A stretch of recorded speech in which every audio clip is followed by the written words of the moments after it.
Hello all, welcome to LTX classes. ఈ రోజు మనం 14th మార్చ్ 2026 కి సంబంధించిన complete international current affairs, national current affairs and states ఏవైతే న్యూస్ లో ఉన్నాయో ఆ యొక్క స్టేట్స్, ఇనిషియేటివ్, స్కీమ్స్, అలాగే festivals, reports, sports, awards and appointments కూడా డిస్కస్ చేయడం జరుగుతుంది.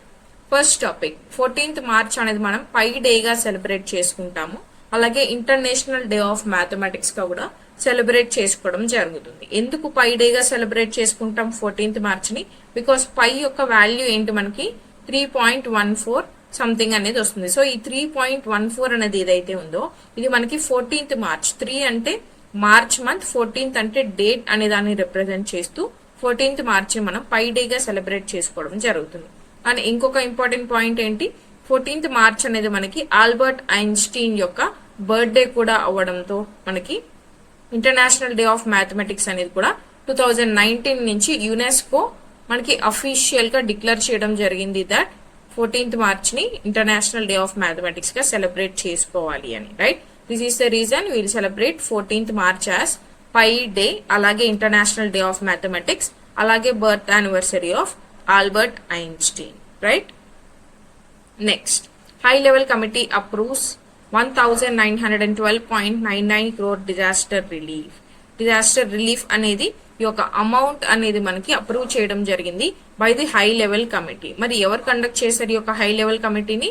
మన హోమ్ మినిస్టర్ అమిత్ షా గారు కండక్ట్ చేయడం జరిగింది.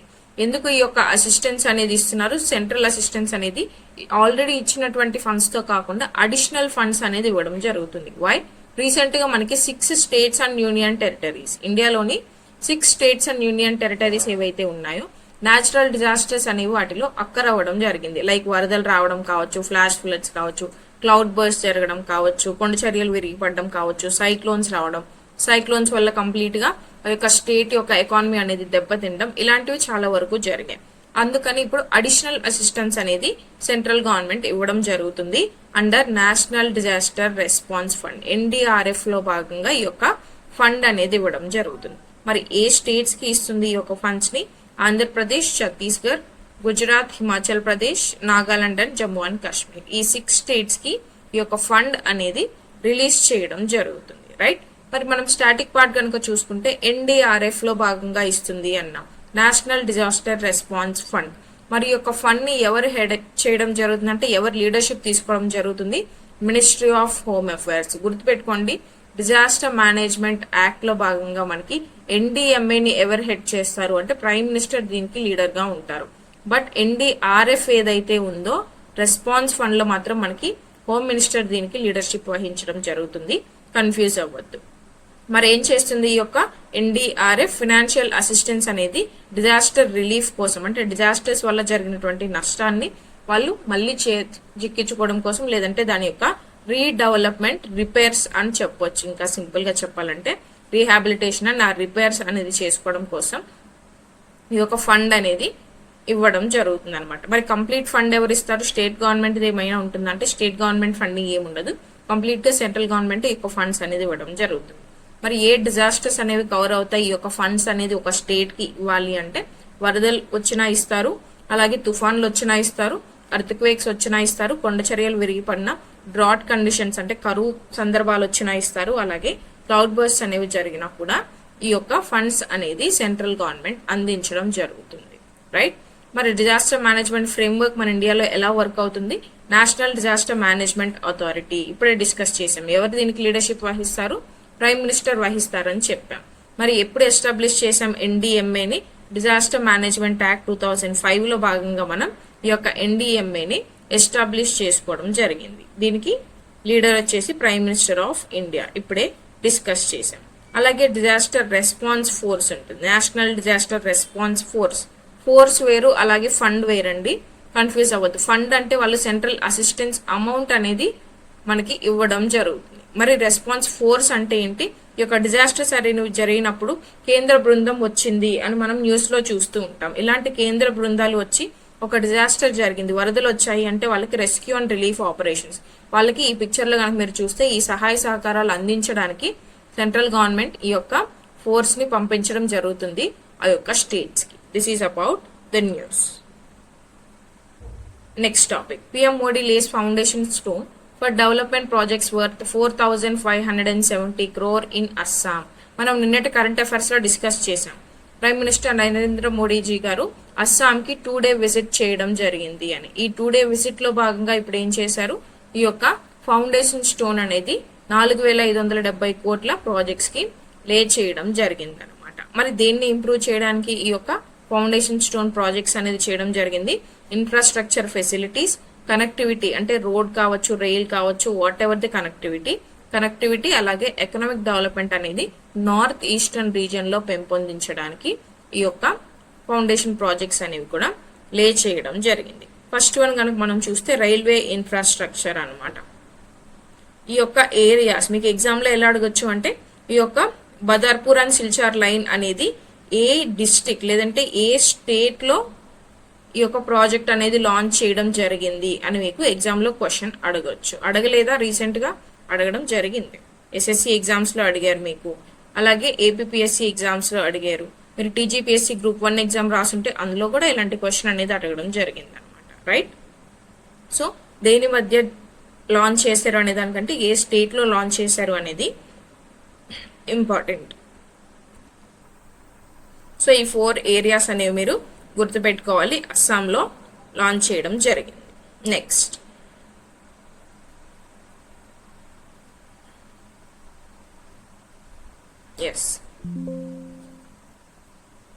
వచ్చేసి న్యూ ట్రైన్ సర్వీసెస్ అనమాట. ఇందాక చూసింది మనం చూడండి, ఇక్కడ చూసింది మనం ఏంటి, రైల్వే ఎలక్ట్రిఫికేషన్ ప్రాజెక్ట్స్ అనమాట. ఇవి రైల్వే ఎలక్ట్రిఫికేషన్ ప్రాజెక్ట్స్. మరి ఇప్పుడు చూడబోయేటివి ఏంటి, మనకి న్యూ ట్రైన్ సర్వీసెస్ అనమాట. కనెక్టివిటీ అనేది నార్త్ ఈస్టర్న్ రీజియన్ లో ఇంప్రూవ్ చేయడానికి మనకి కామాఖ్య చెర్లపల్లి అమృత్ భారత్ ఎక్స్ప్రెస్ అనేది లాంచ్ చేయడం జరిగింది. అలాగే Guwahati and new Jalpaiguri express అనేది లాంచ్ చేయడం జరిగింది. నారంగి అగర్తల ఎక్స్ప్రెస్, ఇవి 3 కూడా మనకి ట్రైన్స్ అనేవి స్టార్ట్ చేయడం జరిగింది ఈ రీజియన్స్ మధ్య. కంప్లీట్ నార్త్ ఈస్ట్ లో ఈ యొక్క ట్రైన్స్ అనేవి రన్ అవ్వడం జరుగుతుంది. మరి థర్డ్ ప్రాజెక్ట్ ఏంటి, inland water ways, see roots and maritime projects అనేవి లాంచ్ చేశారు. రివర్ ట్రాన్స్పోర్ట్ అండ్ టూరిజం అనేది ఇంప్రూవ్ చేయడానికి ఫౌండేషన్ స్టోన్స్ అనేవి వేయడం జరిగింది. క్రూజ్ టెర్మినల్ అనేది మనకి విశ్వనాథ్ ఘాట్ లో స్టార్ట్ చేయడం జరుగుతుంది. అలాగే నీమతి ఘాట్ లో లేదంటే ఈ ఒక రీజియన్ లో స్టార్ట్ చేయడం జరుగుతుంది. అండ్ ఒక సెంటర్ ఆఫ్ ఎక్సలెన్స్, ఒక రీజనల్ సెంటర్ ఆఫ్ ఎక్సలెన్స్ అనేది మ్యారిటైమ్ ట్రైనింగ్ అనేది ఇవ్వడం కోసం కూడా ఎస్టాబ్లిష్ చేయడం జరుగుతుంది. ఎక్కడ ఎస్టాబ్లిష్ చేస్తారు, దిబ్రూగఢ్ లోని బోగి బీల్ లో మనకి ఎస్టాబ్లిష్ చేయడం జరుగుతుంది. రైట్? ఈ ప్రాజెక్ట్స్ అన్ని కూడా అస్సాంలో స్టార్ట్ చేయడం జరిగింది. నెక్స్ట్ రోడ్ ఇన్ఫ్రాస్ట్రక్చర్ కనుక మనం చూసుకుంటే, పండు జెట్టి టు NH27 గువాహతిలో ఉన్నటువంటి NH27 అంటే నేషనల్ హైవేస్ ని కనెక్ట్ చేస్తూ ఈ యొక్క ప్రాజెక్ట్ కూడా లాంచ్ చేయడం జరిగింది అనమాట. బోడోల్యాండ్ టెరిటోరియల్ కౌన్సిల్ ఏరియాలో ఈ యొక్క వర్చువల్ గా ఈ యొక్క ఫౌండేషన్ స్టోన్ అనేది లే చేయడం జరిగింది. మరి దాని యొక్క పేరేంటి, అస్సాం మాలా 3.0 రోడ్ ప్రాజెక్ట్. మనం భారత్ మాలా పరియోజన అని చూస్తాం. రైట్? సేమ్ అలానే ఇప్పుడు అస్సాం మాలా 3.0 రోడ్ ప్రాజెక్ట్ అని లాంచ్ చేయడం జరిగింది. దీనిలో భాగంగా 4 ఫ్లైఓవర్స్ అలాగే 2 బ్రిడ్జెస్ అనేవి కూడా కన్స్ట్రక్ట్ చేయడం జరుగుతుంది అనమాట. Okay, this is about the news.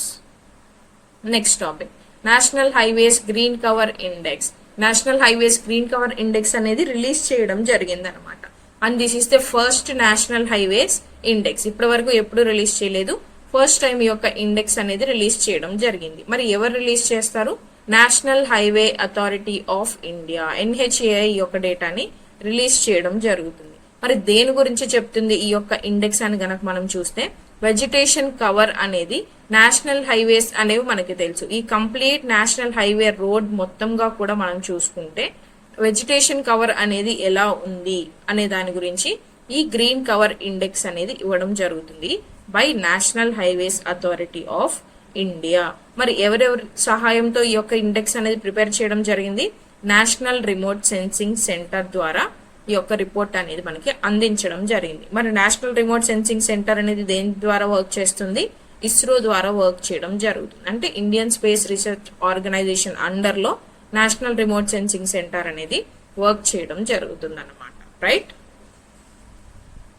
మరి NHGCI అంటే ఏంటి, national highway green cover index. ఇప్పుడే చూసాం దేని గురించి చెప్తుంది, వెజిటేషన్ లేదా గ్రీన్ కవర్. ఇక్కడ చూడండి ఒక పిక్చర్ లో ఈ రోడ్స్ ఉంటాయి కదా, ఇవి మనకి నేషనల్ హైవేస్. ఈ నేషనల్ హైవేస్ లో గ్రీన్ కవర్ ఆర్ వెజిటేషన్ అనేది ఎలా ఉంది అనేది మెజర్ చేసి మనకి ఈ ఇండెక్స్ అనేది ప్రిపేర్ చేయడం జరుగుతుంది అనమాట. రైట్, అదే ఇక్కడ ఇచ్చాం. ఎన్విరాన్మెంటల్ సస్టైనబిలిటీ అనేది రోడ్ ఇన్ఫ్రాస్ట్రక్చర్ లో ఎలా ఉంది, అలాగే ఎఫారెస్టేషన్ అనేది ఎక్కడైనా చేయాల్సినటువంటి సందర్భాలు ఉండొచ్చా, లేదంటే ప్లాంటేషన్ డ్రైవ్స్ ఏమైనా మనం స్టెప్స్ అనేవి తీసుకోవాలనేది కూడా ఈ ఇండెక్స్ లో మనకి చెప్తారు. Next topic, Madhya Pradesh to tag 40 lakh stray cattle with saffron tracks.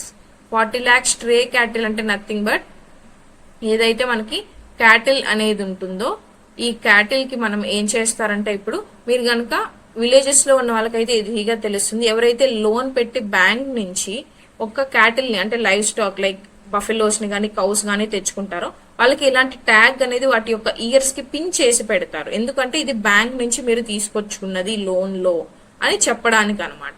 So ఇలాంటి సాఫ్రాన్ ట్యాక్స్ ని మనకి మధ్యప్రదేశ్ ఏం చేస్తుంది, 40 lakh స్ట్రే క్యాటిల్ కి పిన్ చేయడం జరుగుతుంది అనమాట. దీని ద్వారా ఏం జరుగుతుందంటే ఈచ్ కౌ ఏదైతే ఉంటుందో ప్రతి ఒక్క ఆవుకి కూడా ఈ యొక్క సాఫ్రాన్ కలర్ ట్యాగ్ అనేది nothing but orange colour tag అనేది పిన్ చేయడం జరుగుతుంది. ఎందుకు, ఐడెంటిఫికేషన్ డీటెయిల్స్ అనేవి డేటాబేస్ లో రికార్డ్ చేసుకోవడానికి హెల్ప్ అవుతుంది.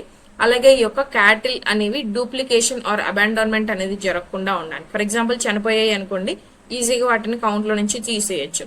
అలాగే 2 times ఎవరు కూడా ఈ యొక్క అంటే నథింగ్ బట్ దీన్ని మిస్యూజ్ చేసుకోకుండా కూడా మనకి ఈ యొక్క ట్యాగ్స్ అనేవి వేస్తే హెల్ప్ చేస్తుంది అనమాట. రైట్, అందుకే ఈ యొక్క స్టెప్ అనేది మధ్యప్రదేశ్ గవర్నమెంట్ తీసుకురావడం జరిగింది. ఎగ్జామ్ పాయింట్ ఆఫ్ వ్యూలో ఈ ఇనిషియేటివ్ ని ఏ స్టేట్ తీసుకొచ్చింది అనేది గుర్తు పెట్టుకుంటే సరిపోతుంది. మరి ఎలా ఐడెంటిఫై చేస్తారు, యూనిక్ ట్యాగింగ్ అనేది చేయడం జరుగుతుంది విత్ ఆరెంజ్ కలర్ ట్యాగ్స్. వాటి యొక్క మూవ్మెంట్ అండ్ ఓనర్షిప్ అనేది ఎవరికి ఉంది అని తెలుసుకోవడానికి, అలాగే వాటి యొక్క షెల్టర్ మేనేజ్మెంట్ అనేది తెలుస్తుంది. ఫర్ ఎగ్జాంపుల్ పాపులేషన్ అనేది ఎక్కువ ఉంది ఒక రీజియన్ లో అనుకోండి, వాటికి షెల్టర్ కావచ్చు, వాటికి ఇవ్వాల్సినటువంటి ఫెసిలిటీస్ కావచ్చు తీసుకురావడం జరుగుతుంది లేదా అందించడం జరుగుతుంది by the respective state government అనమాట. అలాగే యాక్సిడెంట్స్ అనేవి ఒక స్ట్రే క్యాటిల్ వల్ల జరగకుండా రెడ్యూస్ చేయడానికి, అంటే రోడ్ యాక్సిడెంట్స్ అనేవి జరగకుండా కూడా రెడ్యూస్ చేయడానికి వీటి ఫెసిలిటీస్ అనేవి అందించడం జరుగుతుంది. This is about Madhya Pradesh 40 lakh stray cattle కి సాఫ్రాన్ ట్యాక్స్ పిన్ చేయడం.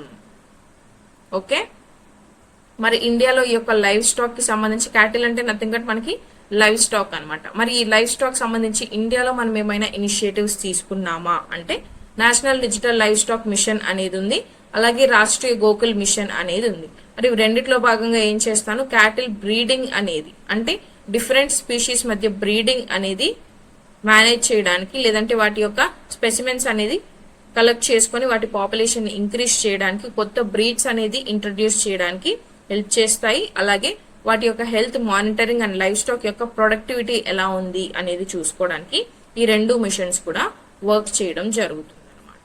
Right, next topic, supreme court to examine what constitutes personal data under DPDP law. ఇది very very important because last year నుంచి మనకి ఈ టాపిక్ న్యూస్ లో ఉంది. So first మనకి ఇక్కడ ఏం అర్థం కావాలి, డిపిడిపి అంటే ఏంటో తెలియాలి. డిపిడిపి అంటే digital personal data protection act. పేర్లోనే ఉంటుంది, సింపుల్ గా అర్థం చేసుకోండి. ఏదైతే మన పర్సనల్ డేటా అనేది ఉంటుందో ఒక ఇండివిజువల్, ఫర్ ఎగ్జాంపుల్ మీరే అనుకోండి, మీ యొక్క డేటా అనేది గవర్నమెంట్ దగ్గర ఉంటుంది కదా, లైక్ మీ యొక్క ఆధార్ కావచ్చు, ఆధార్ డీటెయిల్స్ అన్ని గవర్నమెంట్ దగ్గర ఉంటాయి. లేదా మీరు డిజీ లాకర్ లో ఆల్రెడీ ఎన్రోల్ అయి ఉంటారు. ఈ డిజీ లాకర్ లో మీ యొక్క సర్టిఫికెట్స్ అన్ని కూడా ఇందులో మీరు మెన్షన్ చేయడం జరుగుతుంది. ఇదంతా ఎవరి డేటా, మీ యొక్క పర్సనల్ డేటా. ఈ యొక్క పర్సనల్ డేటాని మన కన్సెంట్ లేదా మీ కన్సెంట్ లేకుండా గవర్నమెంట్ యూజ్ చేయొచ్చా అనే దాని మీద వచ్చినటువంటి ఇష్యూవే ఈ యొక్క డిపిడిపి ఇష్యూస్ అనమాట. సో దీనిలో భాగంగా ఇప్పుడు సుప్రీం కోర్ట్ ఏమని చెప్పింది, లాస్ట్ ఇయర్ ఎందుకు న్యూస్ లో ఉంది ఈ యొక్క టాపిక్ అంటే డిపిడిపికి అలాగే ఆర్టీఐకి ఇష్యూ అనేది వచ్చింది, which is right to information. అంటే ఈ రైట్ టు ఇన్ఫర్మేషన్ ని యూజ్ చేసి మీ యొక్క పర్సనల్ డీటెయిల్స్, ఇప్పుడు నేను చెప్పాను కదా, ఈ డీటెయిల్స్ మీ కన్సెంట్ లేకపోయినా కూడా తీసుకోవచ్చా అనే దాని వల్ల లాస్ట్ ఇయర్ న్యూస్ లో ఉంది. సో ఇవన్నీ మైండ్ లో పెట్టుకుని ఇప్పుడు సుప్రీం కోర్ట్ ఆఫ్ ఇండియా ఏమని జడ్జిమెంట్ ఇవ్వడం జరిగింది, అసలు పర్సనల్ డేటా అంటే ఏంటి, పర్సనల్ డేటాని డిఫైన్ చేయండి under India's data protection framework అని supreme court of India guide చేయడం జరిగింది అనమాట.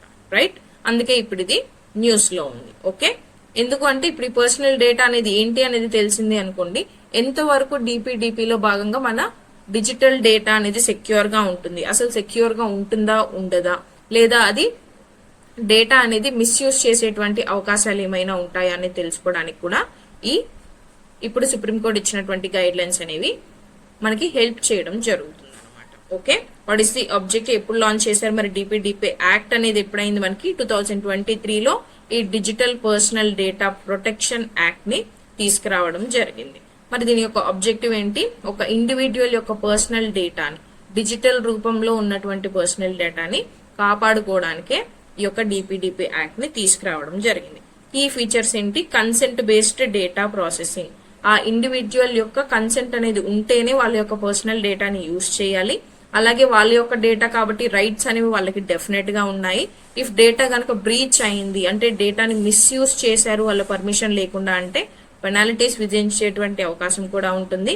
అలాగే data protection oversight by the government appointed board, even RTI అయినా సరే ఇప్పుడు నేను ఇందాక చెప్పాను కదా ఆ పాయింట్ అనేది ఇక్కడ వర్తించడం జరుగుతుంది. అలాగే ఇండియాలో కనుక మనం ఈ యొక్క డేటాకి సంబంధించి పాయింట్స్ ఎక్కడున్నాయని కనుక చూసుకుంటే ఆల్రెడీ మనకి రైట్ టు ప్రైవసీకి సంబంధించి పుట్టాస్వామి కేసు అనేది జరిగింది అనమాట. ఈ Puttaswamy case versus union of India కేసులో ఏం జరిగింది, రైట్ టు ప్రైవసీ అనేది ఫండమెంటల్ రైట్ గా మనకి సుప్రీం కోర్ట్ డిక్లేర్ చేయడం జరిగింది అండర్ ఆర్టికల్ 21. రైట్, సో మనకి ఆర్టికల్ 21 ప్రకారం ఫండమెంటల్ రైట్ ఉంది కాబట్టి ఈ యొక్క ఫండమెంటల్ రైట్ ని వైలేట్ చేసేటువంటి ఛాన్సెస్ కానీ బ్రీచ్ చేసేటువంటి అవకాశం కానీ ఎవరికి ఉండదు. If violated we can directly go to the supreme court under article 32 of Indian constitution, లేదంటే article 226 of the Indian constitution use చేసి మనం హైకోర్టుకి వెళ్లేటువంటి ఛాన్సెస్ మనకి మన కాన్స్టిట్యూషన్ అందించడం కూడా జరిగింది. దట్ ఈస్ వై ఇప్పుడు అసలు పర్సనల్ డేటా అంటే ఏంటి అనే దాని గురించి క్లారిటీ ఇవ్వండి అని సుప్రీం కోర్ట్ గైడ్ లైన్స్ అనేది ఇవ్వడం జరిగింది. దీనివల్ల మనకి ఇండియాలోని డేటా ప్రొటెక్షన్ లాస్ అనేవి ఎలా కాపాడుకోవాలి, చేంజెస్ ఏమైనా తీసుకురావాలా అనేటువంటిది అర్థం అవుతుంది అనమాట. Okay, next topic exercise pole response 2026. Exercise pole response అనేది అసలు ఎక్కడ జరిగింది, ఎవరికి జరిగింది, ఎందుకు జరిగింది, ఈ పాయింట్స్ అనేవి చూసుకుంటే సరిపోతుంది. ఎక్సర్సైజ్ పోల్ రెస్పాన్స్ అనేది మనకి నాటో యొక్క military exercise, military army navy ఏదనేది చూసుకోవాలి కదా, మిలిటరీ ఎక్సర్సైజ్ అనమాట. మరి ఎక్కడ జరిగింది, ఆర్క్టిక్ రీజియన్ లో దీన్ని కండక్ట్ చేయడం జరిగింది. మరి ఎవరు ఆర్గనైజ్ చేశారు, Norway and Finland countries organise చేయడం జరిగింది. మరి ఎందుకు జరిగింది, వింటర్ వార్ఫేర్ ట్రైనింగ్ అనేది అలాగే డిఫెన్స్ కోఆపరేషన్ అనేది నాటో కంట్రీస్ మధ్య ఇంప్రూవ్ చేయడానికి ఈ యొక్క ఎక్సర్సైజ్ అనేది కండక్ట్ చేయడం జరిగింది అనమాట. ఓకే, మరి ఎవరెవరు పార్టిసిపేట్ చేశారు ఈ యొక్క ఎక్సర్సైజ్ లో, land forces, naval forces, air forces, ఈ ముగ్గురు కూడా మనకి ఈ ఎక్సర్సైజ్ లో పార్టిసిపేట్ చేయడం జరిగింది ఫ్రమ్ నాటో కంట్రీస్. నాటోలో ఉన్నటువంటి మల్టిపుల్ కంట్రీస్, ఎన్ని కంట్రీస్ ఉన్నాయి నాటోలో, 32 కంట్రీస్ ఉన్నాయి. సో ఈ 32 కంట్రీస్ నుంచి కూడా వేరియస్ కంట్రీస్ నుంచి ఈ ఎక్సర్సైజ్ లో పార్టిసిపేట్ చేయడం జరిగింది అనమాట.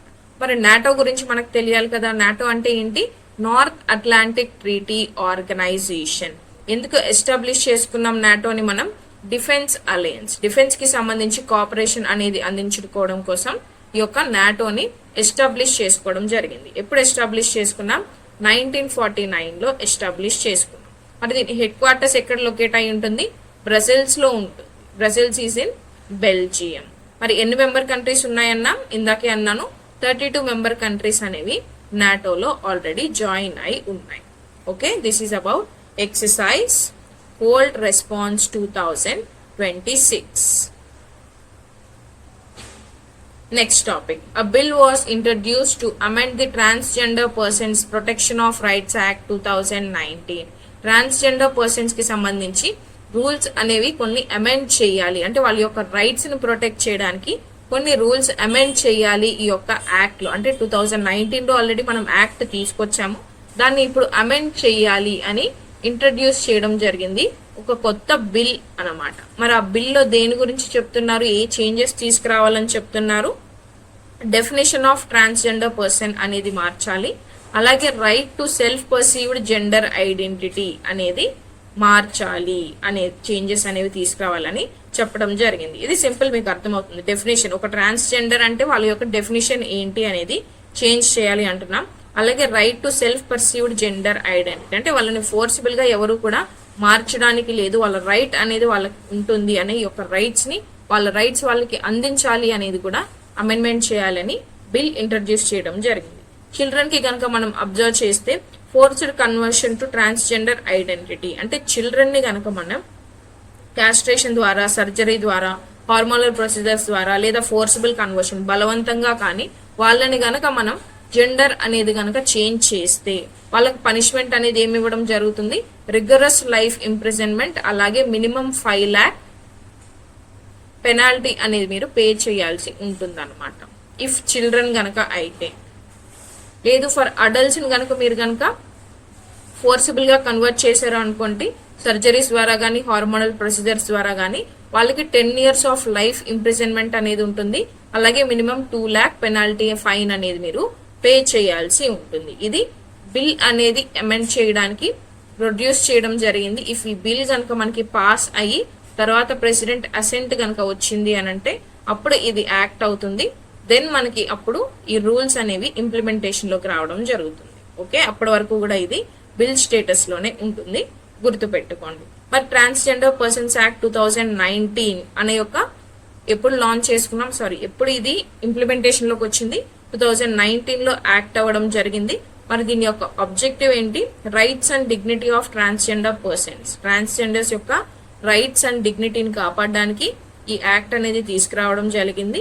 అలాగే వాళ్ళ మధ్య, అంటే మనం men, women and transgenders, men women మధ్య ఎలాగైతే డిస్క్రిమినేషన్ అనేది చూపించట్లేదు, ట్రాన్స్జెండర్స్ ని అలాగే ఎడ్యుకేషన్ లో కావచ్చు, ఎంప్లాయ్మెంట్ లో కావచ్చు, హెల్త్ కేర్ అండ్ హౌసింగ్ లో ఒక డిస్క్రిమినేషన్ అనేది ఉండకూడదు వీళ్ళ మధ్య. వాళ్ళని థర్డ్ జెండర్, మనం ఎలాగైతే first gender and second gender male female గా చూస్తున్నామో వాళ్ళని థర్డ్ జెండర్ కు కూడా అలానే ఈక్వల్ గా చూడాలి అని ఈ యొక్క యాక్ట్ అనేది లాంచ్ చేయడం జరిగింది అనమాట. ఓకే, మరి ఎవరు ఎస్టాబ్లిష్ చేశారు, national council for transgender persons అనేది కూడా మనకు కౌన్సిల్ ఎస్టాబ్లిష్ చేయడం జరిగింది as per this act. Okay, మరి అలాగే ఇంకేమైనా నేషనల్ ఇనిషియేటివ్స్ ఉన్నాయా ట్రాన్స్జెండర్ పర్సన్స్ కి సంబంధించి అంటే స్మైల్ స్కీమ్ అనేది కూడా మనం ట్రాన్స్జెండర్ పీపుల్ యొక్క వెల్ఫేర్ కోసం లాంచ్ చేయడం జరిగింది. ఎప్పుడు లాంచ్ చేశాము, 2022లో మనకి యూనియన్ గవర్నమెంట్ యొక్క స్కీమ్ ని లాంచ్ చేయడం జరిగింది అన్నమాట. Next topic, India bloc MP seek removal of chief election commissioner Gyanesh Kumar. Chief election commission మనకి సిఈసి అన్నమాట. ఎలక్షన్ కమిషన్ మనకి తెలుసు, మన కాన్స్టిట్యూషన్ ఆఫ్ ఇండియాలో ఎక్కడ మెన్షన్ చేసి ఉంటుంది, ఆర్టికల్ 324 ఆఫ్ ఇండియన్ కాన్స్టిట్యూషన్ అనేది డెఫినెట్ గా ఎలక్షన్స్ అనేది కండక్ట్ చేయడానికి ఒక ఎలక్షన్ కమిషన్ ఆఫ్ ఇండియా అనేది ఉండాలి. అండ్ ఈ ఎలక్షన్ ఆఫ్ కమిషన్ అనేది ఏం చేస్తుంది, ఎలక్షన్స్ కి సంబంధించి సూపరింటెండెంట్స్ కానీ, డైరెక్షన్ కానీ, కంట్రోల్ ఎలా చేయాలి, ఎప్పుడు డేట్స్ అనేది ఇవ్వాలి, ఏ టైంలోపు వాళ్ళ యొక్క డెడ్ లైన్స్ అనేది ఇవ్వాలి, ఎప్పటి వరకు ఎలక్షన్ క్యాంపెయిన్స్ నడవాలి, అవన్నీ కూడా మనకి ఎలక్షన్ కమిషన్ ఆఫ్ ఇండియా అనేది చూసుకుంటుంది. మరి దీంట్లో కంపోజిషన్ ఎంతమంది ఉంటారండి, చీఫ్ ఎలక్షన్ కమిషన్ ఒకరు ఉంటారు, అలాగే 2 ECs అనే వాళ్ళు ఉంటారు, అంటే 2 సపోర్టింగ్ ఎలక్షన్ కమిషనర్స్ అనే వాళ్ళు ఉండడం జరుగుతుంది. మరి ఇప్పుడు ఏం జరిగింది ఇందులో, ఇండియా బ్లాక్ మనకి తెలుసు అపోజిషన్ పార్టీ ఎంపీస్ ఎవరైతే ఉన్నారో ఆ యొక్క ఎంపీస్ మనకి ఒక నోటీస్ అనేది సబ్మిట్ చేయడం జరిగింది.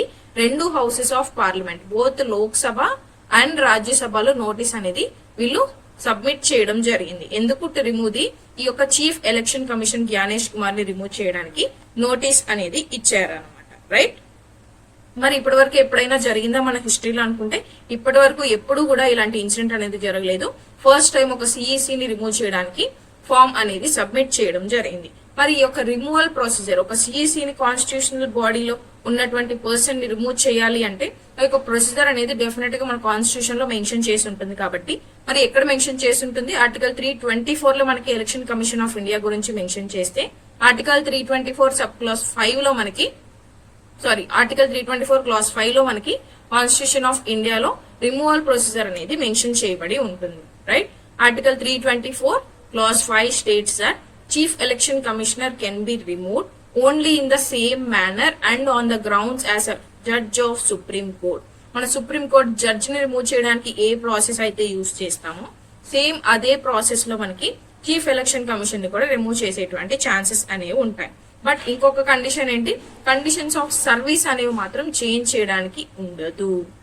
ఓకే, మరి ప్రాసెస్ కనుక మనం చూస్తే ఎలా రిమూవ్ చేస్తాము అని ఫస్ట్ ఒక నోటీస్ అనేది అయితే ఎంపీ సబ్మిట్ చేయాల్సి ఉంటుంది రిమూవల్ గురించి. ఇది ఇప్పుడు మనకి జరిగింది అనమాట. బోత్ లోక్సభ అండ్ రాజ్యసభలో నోటీస్ అనేది సబ్మిట్ చేయడం జరిగింది. మరి మినిమం సిగ్నేచర్స్ ఎంతమంది సపోర్ట్ అనేది కావాలి, అది పాస్ కావాలంటే ఎంపీస్ అంటే రాజ్యసభ యొక్క ఎంపీస్ 50 మెంబర్స్ సపోర్ట్ అనేది ఉండాలి, లోక్సభ యొక్క ఎంపీస్ 100 మెంబర్స్ సపోర్ట్ అనేది ఉంటే ఇది మనకి పాస్ అవ్వడం జరుగుతుంది. పాస్ అయిన తర్వాత ఏం జరుగుతుంది, ప్రిసైడింగ్ ఆఫీసర్స్ అన్నమాట. లోక్సభలో అయితే స్పీకర్ ఉంటారు, రాజ్యసభలో అయితే మనకి చైర్పర్సన్ ఉంటారు. ఆ యొక్క మోషన్ ని అడ్మిట్ చేయాలా లేదా అనే దాన్ని డిసైడ్ చేయడం జరుగుతుంది by the presiding officers. If admit చేయాలి అనుకుంటే ఫర్దర్ ప్రాసెస్ కి వెళ్తారు, లేదు అనుకుంటే దాన్ని అక్కడే డిస్మిస్ చేయడం జరుగుతుంది. ఫర్దర్ గా వెళ్ళాలి, అడ్మిట్ చేశారు అనుకుంటే అప్పుడు మనకి జడ్జెస్ ఎంక్వైరీ యాక్ట్ 1968 ప్రకారం ఏం జరుగుతుంది, ఒక కమిటీని అపాయింట్ చేయడం జరుగుతుంది which will have 3 members. Okay, ఈ 3 మెంబర్స్ ఉండేటువంటి కమిటీని అపాయింట్ చేయడం జరుగుతుంది. అండ్ వాళ్ళు ఇన్వెస్టిగేట్ చేసిన తర్వాత ఆ యొక్క రికమెండేషన్స్ బట్టి ఏం జరుగుతుంది, ఈ యొక్క పార్లమెంట్ ఓటింగ్ అనేది పెట్టడం జరుగుతుంది అనమాట. బోత్ హౌసెస్ అనేది స్పెషల్ మెజారిటీ, సింపుల్ మెజారిటీ కాదు, గుర్తుపెట్టుకోండి. స్పెషల్ మెజారిటీతో పాస్ చేసినప్పుడు మాత్రమే దానికి పాస్ అయినట్టు మనం కౌంట్ చేసుకొని రిమూవల్ అనేది ప్రెసిడెంట్ ఆఫ్ ఇండియా ఆర్డర్ అనేది ఇష్యూ చేసిన తర్వాత మనకి రిమూవ్ చేయడం జరుగుతుంది respective official CEC. And same process మనం ఎవరికి ఫాలో అవుతారన్నాము, సుప్రీంకోర్టు జడ్జి కూడా సేమ్ ప్రాసెస్ అనేది ఫాలో అవుతారు అని అన్నాం, right. Next topic, V O Chidambaram port implements India's first digital twin platform. Chidambaranar port అనేది రీసెంట్ గా న్యూస్ లో ఉండడం జరిగింది. వై? బికాస్ ఇండియాలోనే ఫస్ట్ టైం ఒక డిజిటల్ ట్విన్ ప్లాట్ఫామ్ అనేది ఇంట్రడ్యూస్ చేయడం జరిగింది అనమాట. ఏం చేస్తుంది ట్విన్ ప్లాట్ఫామ్ అంటే, సేమ్ ఏదైతే ఒక పోర్ట్ ఉంటుందో ఈ పోర్ట్ లాగానే మనకి వర్చువల్ గా మీరు సెటప్ చేయడం జరుగుతుంది. ఈ వర్చువల్ సెటప్ చేసి ఏం చేస్తారు అంటే రియల్ టైం మానిటరింగ్ అనేది చేస్తారు అనమాట. దేనికి, for the management of port operations అనేవి ఎలా జరుగుతున్నాయి అనేది చూసుకోవడానికి వర్చువల్ గా ఒక సిస్టమ్ ని వీళ్ళు ఎస్టాబ్లిష్ చేస్తారు. అదే ట్విన్ ప్లాట్ఫామ్ అనమాట. మరి దీనివల్ల ఏంటి ఉపయోగం అని కనుక మనం చూస్తే, ఎఫిషియన్సీ కావచ్చు, సేఫ్టీ కావచ్చు, ఎన్వైరన్మెంటల్ సస్టైనబిలిటీ అనేది పోర్ట్ ఆపరేషన్స్ లో ప్రమోట్ చేయడానికి, సెక్యూర్ చేయడానికి ఈ యొక్క ఇనిషియేటివ్ అనేది తీసుకురావడం జరిగింది, రైట్. అలాగే మరి ఇంకా దేనికి హెల్ప్ చేస్తుంది ఈ యొక్క డిజిటల్ ట్విన్ ప్లాట్ఫామ్ అంటే, మనకి fuel consumption and carbon emissions reduce చేసుకోవడానికి, అలాగే air and water pollution levels ఎలా ఉన్నాయి, ఇంక్రీజ్ అవుతున్నాయా డిక్రీజ్ అవుతున్నాయా అని మానిటర్ చేయడానికి, and then ship movement and cargo handling అనేది ఎలా జరుగుతుంది, ఇంకా బెటర్ గా ఎలా పర్ఫార్మ్ చేయొచ్చు అని తెలుసుకోవడానికి, అలాగే ఎనర్జీ ఎఫిషియన్సీని ఇంప్రూవ్ చేసుకోవడానికి, అండ్ గ్రీన్ పోర్ట్ డెవలప్మెంట్ అనేది ప్రమోట్ చేయడానికి అనమాట. Which means zero carbon emissions అని మనం చెప్పొచ్చు. ఎన్విరాన్మెంట్ ని పొల్యూట్ చేయకుండా గ్రీన్ పోర్ట్ లెడ్ డెవలప్మెంట్ అని అంటాం. దీన్ని ఎలా ప్రమోట్ చేయాలి అనేది కూడా మనకి ఈ డిజిటల్ ట్విన్ ప్లాట్ఫామ్ ద్వారా తెలుస్తుంది. Okay, and then coming about V O Chidambaranar port. మరి దీని గురించి చదువుతున్నప్పుడు ఇది ఎక్కడుంది అనేది మనకు ఫస్ట్ తెలియాలి కదా. ఎక్కడ లొకేట్ అయింది ఈ యొక్క పోర్ట్ అనేది, తమిళనాడులోని తూత్తుకుడి రీజియన్ లో ఈ యొక్క పోర్ట్ అనేది లొకేట్ అయ్యింది. మరి ఎందుకు ఈ యొక్క నేమ్ అనేది ఇవ్వడం జరిగింది, freedom fighter Vivo Chidambaram Pillai ఈ యొక్క నేమ్ ని బేస్ చేసుకొని ఆయనకి మనకి ఈ యొక్క నేమింగ్ అనేది ఇవ్వడం జరిగింది. మరి ఇది ఏ port, major ports and minor ports. Ports లో మనకి 2 టైప్స్ ఉంటాయి, మేజర్ పోర్ట్స్ ఉంటాయి, మైనర్ పోర్ట్స్ ఉంటాయి. మరి యొక్క వివో చిదంబరనార్ పోర్ట్ అనేది మేజర్ పోర్టా మైనర్ పోర్టా అంటే, it is a major port on the bay of Bengal. మనకి ఈ side bay of Bengal region and ఇది తమిళనాడు రీజియన్. ఇక్కడ ఉన్నటువంటి ట్యూటికోరిన్ లో మనకి తూత్తుకుడి రీజియన్ లో ఈ యొక్క పోర్ట్ అనేది లొకేట్ అయి ఉంటుంది. ఓకే, మరి ఏం హ్యాండిల్ చేస్తుంది ఈ యొక్క పోర్ట్, మనకి containers, coal, fertilisers and petroleum products అన్ని కూడా ఇక్కడ ట్రేడ్ కావచ్చు, షిప్పింగ్ కావచ్చు, స్టోరేజ్ కావచ్చు చేసి పెట్టడం జరుగుతుంది. మరి ఈ యొక్క పోర్ట్ కి సంబంధించి మన యూనియన్ గవర్నమెంట్ ఏమైనా స్కీమ్స్ లాంచ్ చేసిందా అంటే, సాగర్మాల ప్రోగ్రామ్ అనేది లాంచ్ చేయడం జరిగింది పోర్ట్ కి సంబంధించిన డెవలప్మెంట్ కోసం. అలాగే మ్యారిటైమ్ ఇండియా విజన్ 2030 కూడా లాంచ్ చేయడం జరిగింది పోర్ట్స్ అండ్ షిప్పింగ్ సెక్టర్ ని మోడర్నైజ్ చేయడం కోసం with respect to advanced technology use చేసి, right. This is about V O Chidambaranar port twin platform. Next topic, WHO foundation అంటే world health organisation and Novo Nordisk partner to support obesity prevention in India. ఇండియాలో మనకి obesity అనేది ఎక్కువైపోతుంది అని recent health reports కూడా మనకి చెప్పడం జరిగింది. సో దాన్ని బేస్ చేసుకుని ఇప్పుడు ఈ యొక్క ఒబెసిటీ అనేది ప్రివెంట్ చేయాలి, పీపుల్ యొక్క హెల్త్ ని మనం కాపాడుకోవాలి అనే ఉద్దేశంతో వరల్డ్ హెల్త్ ఆర్గనైజేషన్ అనేది మనకి ఎవరితో పార్ట్నర్ అవ్వడం జరిగింది? నోవో నార్డిస్క్ తో పార్ట్నర్ అవ్వడం జరిగింది. మరి ఏం చేస్తుంది పార్ట్నర్షిప్ చేసుకుని అని అంటే హెల్త్ అవేర్నెస్ కి సంబంధించి మరి యొక్క ఒబెసిటీని ఎలా ప్రివెంట్ చేయాలి అండ్ దీనికి సంబంధించినటువంటి హెల్త్ కేర్ ఇన్ఫ్రాస్ట్రక్చర్ అనేది ఎస్టాబ్లిష్ చేయడానికి ఈ పార్ట్నర్షిప్ అనేది చేసుకోవడం జరిగింది అనమాట. రైట్, అదే ఇక్కడ ఇవ్వడం జరిగింది. మరి పబ్లిక్ హెల్త్ కి సంబంధించి obesity rates and obesity cases ని రెడ్యూస్ చేయడం, అలాగే ప్రివెన్షన్ అండ్ ట్రీట్మెంట్ సిస్టమ్స్ అనేది ఇంప్రూవ్ చేయడం, హెల్తీ లైఫ్ స్టైల్ ఉంది అంటే ఈ యొక్క ఒబెసిటీ కేసెస్ అనేవి ఆటోమేటిక్ గా రెడ్యూస్ అయిపోవడం జరుగుతుంది అనమాట. రైట్, దట్ ఈస్ వై ఈ యొక్క హెల్తీ లైఫ్ స్టైల్ గురించి అవేర్నెస్ అనేది పీపుల్ లో తీసుకురావడం, నేషనల్ హెల్త్ ప్రోగ్రామ్స్ అనేవి సపోర్ట్ చేయడం కోసం ఈ పార్ట్నర్షిప్ అనేది హెల్ప్ చేస్తుంది.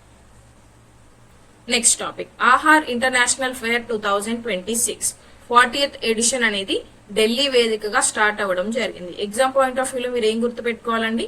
ఆహార్ ఇంటర్నేషనల్ ఫేర్ దేనికి సంబంధించింది? మిల్లెట్స్ కి యొక్క ప్రమోషన్ కి సంబంధించి ఈ ఆహార్ ఇంటర్నేషనల్ ఫేర్ అనేది జరిగింది. మరి ఎన్నో ఎడిషన్? 40th edition. ఎక్కడ జరిగింది? న్యూఢిల్లీ, భారత్ మండపం న్యూఢిల్లీలో జరిగింది అనమాట. ఈ పాయింట్స్ ఎగ్జామ్ పాయింట్ ఆఫ్ వ్యూలో గుర్తుపెట్టుకోండి. ఓకే, అండ్ ఈ యొక్క ఫేర్ కూడా గుర్తుపెట్టుకోండి, ఏషియాలోనే largest food and hospitality trade fairs లో ఒకటి. మరి ఈ ఈవెంట్ ఏం చేస్తుంది?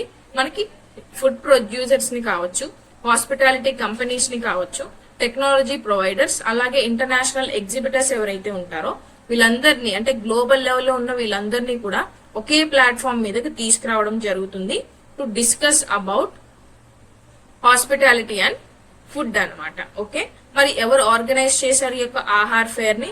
India trade promotion organisation ITPO organise చేయడం జరిగింది. ITPO అనేది ఎప్పుడు ఎస్టాబ్లిష్ చేశారు? 1977 లో ఎస్టాబ్లిష్ చేయడం జరిగింది. ఎవరి అండర్ లో వర్క్ చేస్తుంది? Ministry of commerce and industry. Head quarters ఎక్కడ ఉంటుంది? న్యూఢిల్లీలో దీని యొక్క హెడ్ క్వార్టర్స్ అనేది ఉంటుంది. మరి దేనికోసం వర్క్ చేస్తుంది ఈ యొక్క ITPO అనేది? ఇండియా యొక్క ట్రేడ్ అండ్